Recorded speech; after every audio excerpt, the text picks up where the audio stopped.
राजकोट किल्ल्यावर जवळजवळ 100 कोटी रुपये खर्च करून छत्रपती शिवाजी महाराजांचा पुतळा या ठिकाणी उभारण्यात आला आणि 100 कोटी रुपये खर्च करून सुद्धा हा पुतळ्याच्या आजूबाजूचा परिसर काही दिवसापूर्वी खचला गेला होता। आज जे काम सार्वजनिक विभागाने केलंय त्या सार्वजनिक विभागाच्या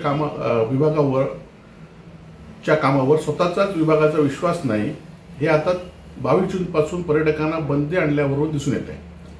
कारण हा किल्ला आणि हा पुतळ्याचं स्मारक हे समुद्रापासून दूर आहे, समुद्राच्या पाण्याचा कुठलाही धोका नाही, परंतु जो 100 कोटी रुपये खर्च करून सुद्धा पुतळा गेल्या वेळी ज्याप्रमाणे स्मारक कोसळलं होतं त्यामुळे पुतळ्याच्या आजूबाजूचा भाग कोसळेल म्हणून ही बंदी आणली की काय असा प्रश्न आहे शिवप्रेमींच्या मनामध्ये।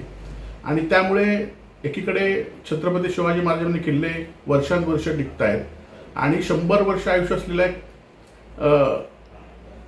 असलेले मुख्यमंत्री इथले सगळे मंत्री सांगतात की ह्या पुतळ्याचं आयुष्य 100 वर्ष आहे, तरी पण या पुतळ्यावर आजूबाजूचा परिसर कोसळेल म्हणून ही बंदी आणली की काय असा प्रश्न आहे।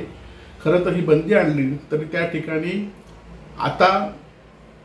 उपाययोजना केली पाहिजे आणि CCTV बसवले पाहिजे जेणेकरून पुतळ्याचं संरक्षण झालं पाहिजे। त्याचबरोबर या कामाबद्दल मुख्यमंत्र्यांनी अजूनही लक्ष टाकून या कामाबद्दल पडताळणी केली पाहिजे, जे अधिकारी दोषी असतील त्यांच्यावर कारवाई केली पाहिजे अशी आमची मागणी आहे।